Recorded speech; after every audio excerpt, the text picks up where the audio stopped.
Hello. I am going to apologize in advance. I am sick, and I wanted to do this commentary anyway, because I have something that I think people need to hear, and they need to hear soon, because they could make a horrible mistake. And I know that sounds really dramatic, right?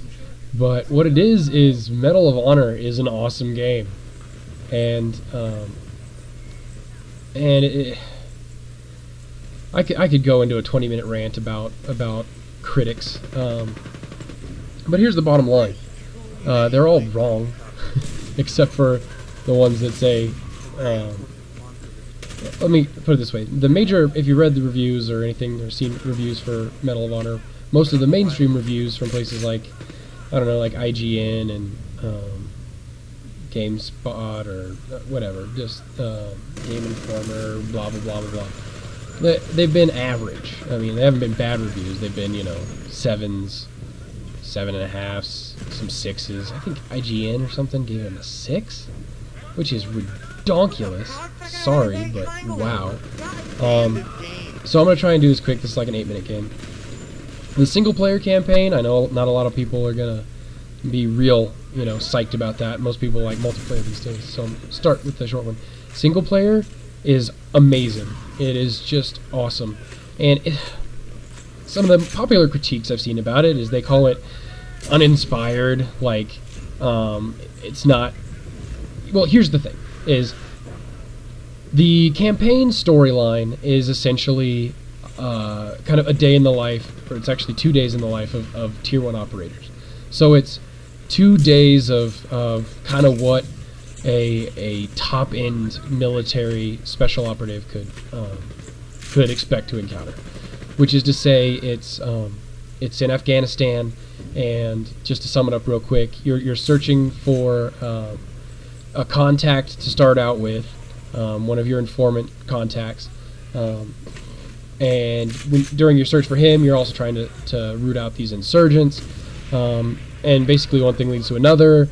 You start getting overrun. Your 4-man team tries to evac to a chopper. 2 men get left behind to do some E&E, escape and evasion on a mountain. And the next day, or early that morning or whatever, the other 2 guys come back to try and rescue them, but they get captured.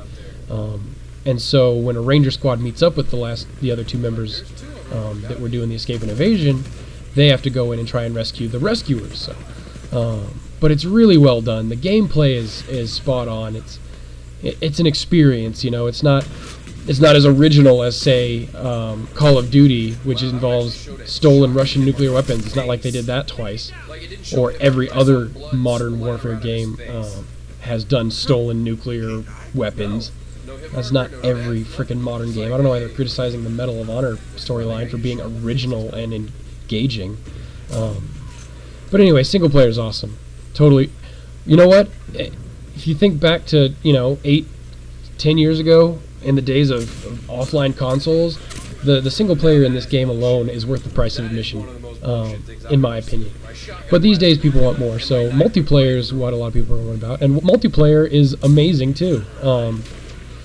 There's not, and here's the thing: is most of the critics for Medal of Honor have done one of 2 things. Well, hold on, let me explain this part of the game real quick. Oh, that's not it. Never mind. I think it was the part right before that where I tried to get cheeky on this sniper up here and knife him, but then he turned and I freaked out and missed my shotgun and bitched about it. Anyway, back to the critics on Medal of Honor. Most of them, as they mention in their comparison, they refer loosely to quote unquote the competition, which the only competition right now is Call of Duty. And there's only one of 2 options for what they're saying when they compare Medal of Honor unfavorably to those. One is that they still think Modern Warfare 2 is a good game, which was obviously wrong. The campaign was average. It wasn't even good compared to Call of Duty 4. And as we've seen, the multiplayer started out being okay and turned out to be a complete disaster. So saying it doesn't compare well to the competition, if it's Modern Warfare 2, is bullshit. But what I think they're doing is comparing it to Black Ops, which is really bullshit because it's not even out yet. They're basically saying Medal of Honor won't be able to compete with Black Ops. And I'll tell you what they're doing is Black Ops is going to outsell Medal of Honor by leaps and bounds. And what they're doing is they're trying to be on the right side of that fence. See, look, we called it. Black Ops is going to be the more popular game. Well, that's true, but it doesn't mean it's going to be the better game. And it very well may be, but to unfairly criticize Medal of Honor for not being a game that's not out yet by a developer that is traditionally criticized as being the worst of two, despite the fact that the one considered the better of two completely screwed up the last Call of Duty game, I wouldn't necessarily say that Medal of Honor can't live up to that. And I'm sorry, but from my experience, it totally is.